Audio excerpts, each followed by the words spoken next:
Hello friends, पिछले video में हमने देखा था आबकारी विभाग 2022 के क्वेश्चन के बारे में, जिसमें भाग 1 के क्वेश्चंस हमने देखे थे। आज हम लोग भाग 2 के क्वेश्चंस देखने वाले हैं। तो पहले क्वेश्चन से स्टार्ट करते हैं। पहला क्वेश्चन है, जिसे दंड का भय न हो वाक्यांश को एक शब्द में अभिव्यक्त कीजिए। जिसे दंड का भय न हो उसे उद्दंड कहते हैं। ओके, नेक्स्ट क्वेश्चन है, प्राचीन शब्द का विलोम शब्द चुनिए। तो प्राचीन शब्द का विलोम होता है अर्वाचीन, जिसको नवीन भी कहते हैं। अगला प्रश्न है, निम्न में से धनुष का पर्यायवाची शब्द चुनिए। तो धनुष का पर्यायवाची होता है धनु भी होता है और कमान भी होता है, उपयुक्त दोनों।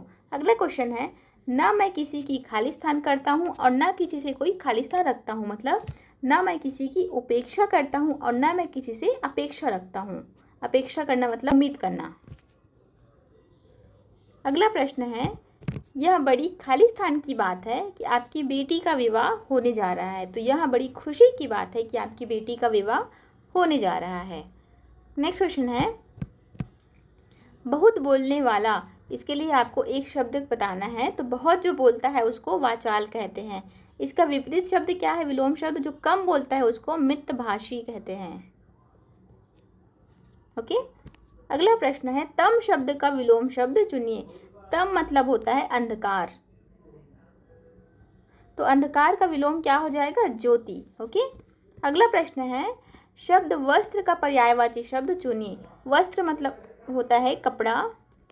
अब कपड़ा का पर्यायवाची शब्द हो जाएगा पट, वसन, चीर। ये सभी होता है पर्यायवाची उपयुक्त सभी।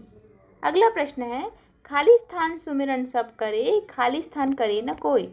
तो इस सब हमको पता ही है, दुख में सुमिरन सब करे, सुख में करे ना कोई। ये दोहा है कबीर जी का। तो ऑप्शन नंबर हो जाएगा बी। आपको मुहावरे, लोकोक्तियाँ सभी याद करके जाना है। मुझे खाली स्थान है कि मैं आपकी सहायता नहीं कर पाया। तो मुझे खेद है, मतलब दुख है कि मैं आपकी सहायता नहीं कर पाया।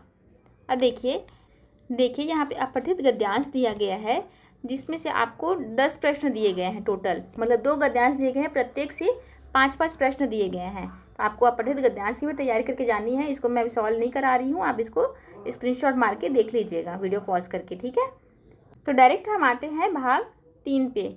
यहाँ पे भाग 1 लिखा है, हमने भाग 3 पहले कर लेते तो भाग 1 पे। ओके, नेक्स्ट है, पहला क्वेश्चन है इसका, राज्य शासन के कर्मचारियों हेतु छत्तीसगढ़ वेतन पुनरीक्षण अधिनियम 2017 किस दिनांक से लागू है? ये करंट अफेयर्स का क्वेश्चन है उस समय के हिसाब से। तो 1 जनवरी 2016। फटाफट क्वेश्चन्स करते जाएंगे।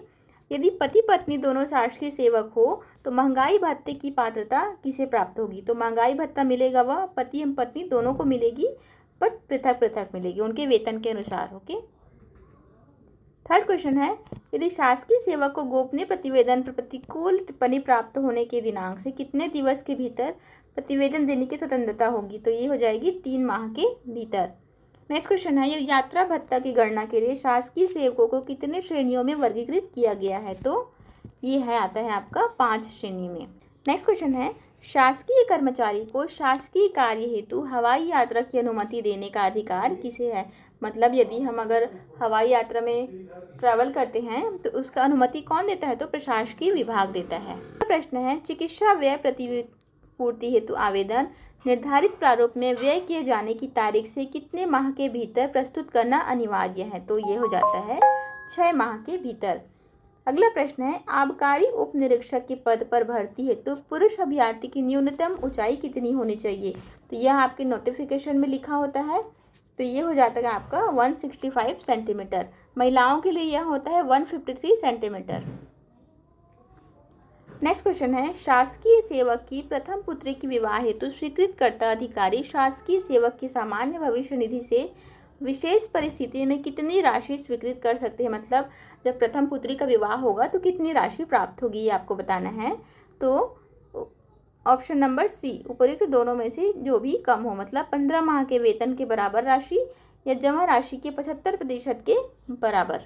ओके, अगला प्रश्न है, किसी शासकीय सेवक को भूखंड के मूल्य सहित स्वयं के निवास हेतु मकान बनाने के लिए आंशिक अंतिम विकर्षण प्राप्त करने हेतु न्यूनतम सेवाकाल अवधि कितनी है? तो ये हो जाएगी 10 वर्ष। अगला प्रश्न है, छत्तीसगढ़ उत्कृष्ट खिलाड़ियों को शासकीय सेवा में नियुक्त करने की नीति 2007 में उत्कृष्ट खिलाड़ियों को शासकीय सेवा में सीधे नियुक्ति हेतु अधिकतम आयु सीमा में कितने वर्षों की छूट दी गई है? तो ये हो जाएगी 5 वर्ष। अगला प्रश्न है, सीधी भर्ती के पदों पर चयनित शासकीय सेवकों को परिवीक्षा अवधि के प्रथम वर्ष में निम्नानुसार स्टाइपेंड देय है। आप किसी भी भर्ती में अगर सेलेक्ट होते हैं तो प्रथम वर्ष में जो परीक्षा विधि होती है, ट्रेनिंग पीरियड, उसमें कितने % वेतन देना होगा? तो जितना आपका पेमेंट रहेगा उसका 70%। अगला प्रश्न है, यदि शासकीय सेवक स्वयं के मकान में निवास करता है तो उसे गृह भाड़ा भत्ता आपको बताना है देय होगा कि नहीं देय होगा। तो चाहे आप किराए के मकान में, चाहे स्वयं का घर रहे, आपको किराया भत्ता देना ही होगा। ठीक है। नेक्स्ट क्वेश्चन है, यदि मुख्यालय बिना परिवर्तित हुए स्थानांतरण होता है तो कितने दिवस पद ग्रहण काल की पात्रता होगी? 1 दिवस के भीतर। मतलब यदि मुख्यालय परिवर्तन है तो स्थानांतरण हो, अगर आपका मुख्यालय सेम है बट ब्रांच डिफरेंट है तो 1 दिवस के भीतर आपको ज्वाइनिंग करना होगा। अगला प्रश्न है, किसी शासकीय सेवक को संपूर्ण सेवा काल में कितने माह के अध्ययन अवकाश की पात्रता होती? तो 24 माह, 2 साल के लिए आपको अध्ययन अवकाश मिलता है।